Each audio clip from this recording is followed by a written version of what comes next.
Sidang perkara dugaan malpraktek yang terjadi di rumah sakit ternama di Manado kini memasuki sidang menghadirkan saksi-saksi. Sidang dipimpin oleh Ketua Majelis Hakim Felix Wisang, penasihat hukum tergugat terdiri dari Wens Boyangan, Denny Kaunang, dan No Karamoy. Sementara penggugat, Cliff Pitoy dan Denny Nangin. Sidang masih akan dilanjutkan Selasa pekan depan. Berikut kutipan wawancara penasihat hukum penggugat, Cliff Pitoy, dan wawancara penasihat hukum tergugat, Wens Boyangan, dan wawancara terakhir dari anak korban Lady Sampelan dan Liandi Zes. Untuk agenda pemeriksaan hari ini adalah pemeriksaan dari saksi daripada para tergugat, sehingga tadi mereka menghadirkan saksi yaitu seorang dokter, di mana dokter itu adalah ahli bedah. Dan dia sudah menjelaskan terkait dengan hasil pemeriksaannya berdasarkan CT scan yang ada. Jadi dia tidak melakukan pemeriksaan dalam, dia hanya melakukan pemeriksaan terhadap hasil CT scan yang sudah diperiksa oleh dokter sebelumnya. Sehingga dari hasil itu dia menganalisa bahwa katanya menurut informasi daripada saksi tadi bahwa ada semacam daging menumpang di bagian perut. Informasi dari saksi yang dokter ahli tadi seperti itu. Tetapi informasi daripada keluarga bahwa informasi itu tidak pernah disampaikan, sehingga tadi juga disampaikan oleh saksi tadi bahwa dia meminta untuk ada rujukan ke rumah sakit Kando. Tetapi rujukan itu dia sampaikan ke dokter Katrin yang juga posisinya sebagai tergugat 2, tetapi tidak terlaksana. Kami coba menggali pertanyaan bahwa apakah ada kelanjutan dari proses rujukan itu. Saksi juga tadi tidak bisa menjelaskan. Jadi dia cuma tahu bahwa dia pernah memberikan rujukan untuk dilanjutkan ke rumah sakit Kando. Tetapi informasi dari keluarga itu tidak terjadi. Jadi apa yang sudah disampaikan oleh saksi tadi terkait dengan pemeriksaan dia, tetapi pemeriksaannya hanya berdasarkan dari CT scan saja, tidak melakukan pemeriksaan dalam. Sehingga tadi kami minta kepada majelis hakim supaya berikan kesempatan lagi kepada kami untuk bisa menghadirkan ahli di sidang berikutnya. Saksi ahli artinya yang bisa mengetahui tentang prosedur administrasi maupun tindakan medis yang dilakukan ketika ada pemeriksaan di rumah sakit ODSK. Jadi memang informasi terkait dengan daging menumpang itu hanya pada saat sidang ini. Karena pada saat pemeriksaan di rumah sakit ODSK, menurut informasi dari keluarga, itu tidak pernah ada. Karena tadi juga sudah jelas dia informasikan bahwa itu dia hanya lihat berdasarkan hasil CT scan saja, tidak melakukan pemeriksaan dalam. Yang tadi dia melakukan pemeriksaan itu dia cuma bilang melakukan evakuasi terhadap kotoran yang sudah keras, tetapi tidak sampai ke dalam. Jadi itu yang dibantah oleh keluarga bahwa informasi itu hanya di persidangan sini saja baru mereka dengar. Hari ini kami dari tim hukum Pemprov yang diketuai oleh Pak Mati, Pak Denny dan Pak Jeli, juga ada dari bidang hukum, Kabid Hukum Pemprov Sulut, dan kami konsultan muslim dari Rumah Sakit ODSK menghadirkan satu saksi lagi, yakni saksi fakta, yakni Dr. Jeff Lapian.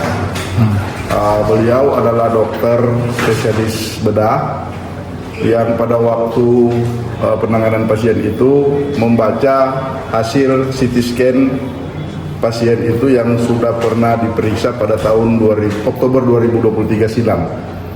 Jadi pada intinya keterangan tadi saksi fakta Dr. Jeff Lapian menyampaikan bahwa pasien Ibu Helena Mumu ini sudah pernah dirawat sebelumnya di Rumah Sakit ODSK pada bulan Oktober 2023. Kemudian pasien kemudian dirawat lagi pada bulan masuk tanggal 30 Maret 2024 dan kemudian meninggal pada 1 April 2024. Nah, dari hasil anamnesa ataupun pembacaan CT scan dari Dr. Jeff sudah menjelaskan ke suami dari Ibu Helena, dalam hal ini penggugat, dan juga anak laki-laki dari pasien Oma Helena, bahwa hasil foto CT scan itu menggambarkan ada massa, atau tadi sudah dijelaskan, teman-teman media sudah mendengar bahwa massa itu dalam artian daging menumpang yang ada dalam usus atau perut bagian dalam daripada pasien atau Oma Helena sendiri, dan itu sudah disampaikan atau sudah diberikan edukasi penjelasan kepada suami dari Oma atau Opa siapa tadi, Sampelan penggugat, dan anak laki-laki. Dan itu menurut kesaksian dari dokter, baik pihak suami maupun anak mengerti apa yang sudah disampaikan. Nah, kemudian atas penjelasan atau edukasi daripada dokter JF selaku spesialis bedah itu mereferensikan untuk merujuk pasien ke Rumah Sakit Prof. Kando. Nah, dalam penjelasannya tadi itu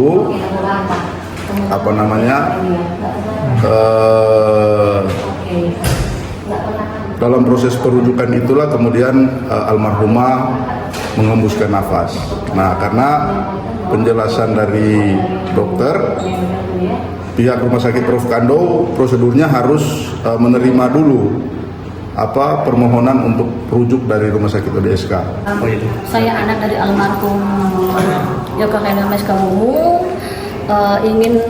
ingin masalah ini supaya misalnya orang keluarga bisa mendapat keadilan yang memang sebenar-benarnya dan tanpa melihat apapun di sini. Karena kalau mau dilihat, orang ini kan masyarakat kecil, jadi orang ini dia butuh keadilan.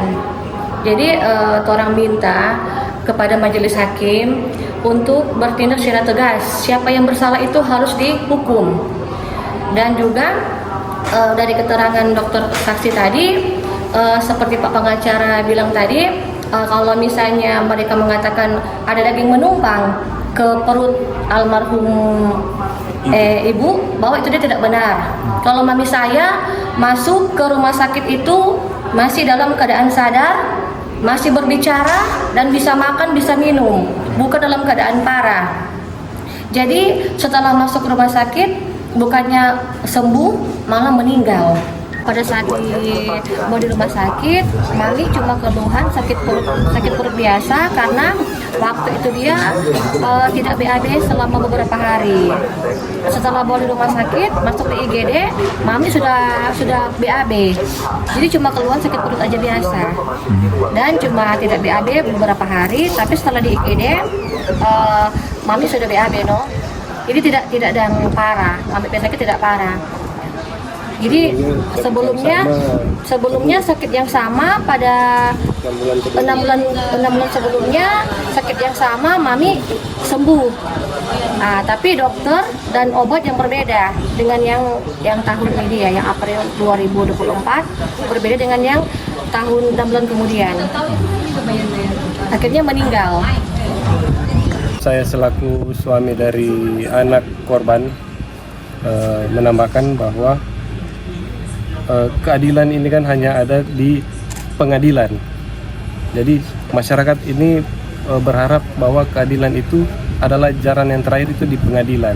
Nah, bagaimana kalau di pengadilan tidak lagi adil? Mau jadi apa lagi nanti? Nah, jadi kami berharap masalah ini diselesaikan secara seadil-adilnya. Jangan memandang siapa yang melakukan kesalahan. Dan terkait dengan yang selama ini kami dari pihak keluarga merasakan bahwa adanya dari pihak rumah sakit datang ke rumah keluarga, itu yang kami pertanyakan, kenapa ada surat yang dibuat untuk seperti memaksakan bahwa kesepakatan bersama. Jadi seakan-akan surat itu sudah dibuat dan tidak ada pembicaraan sebelumnya bahwa sudah sepakat untuk berdamai. Tiba-tiba ada surat yang sudah dibuat itu memakai kop dinas kesehatan Provinsi Sulawesi Utara, sudah dibuat sedemikian rupa untuk segera ditandatangan pada saat itu, dan untungnya keluarga tidak menerima dan tidak menandatangani gitu. Jadi kami pihak keluarga sekali lagi sangat berharap bahwa keadilan untuk kasus dugaan malpraktek ibunda mertua kami itu, Joke Helena Weskemu, berjalan dengan seadil-adilnya. Bagi para hakim, tegakkan keadilan seadil-adilnya. Yang beberapa hari yang lalu dari pihak keluarga itu datang ke rumah sakit ODSK itu untuk mengambil data. Nah, data untuk melengkapi melengkapi berkas untuk bukti-bukti. Nah, dari pihak ada oknum dari pihak rumah sakit yang mengusir kami dengan tidak baik. Padahal waktu itu kami datang dengan baik-baik menanyakan untuk mengambil data, tapi tiba-tiba tanpa ada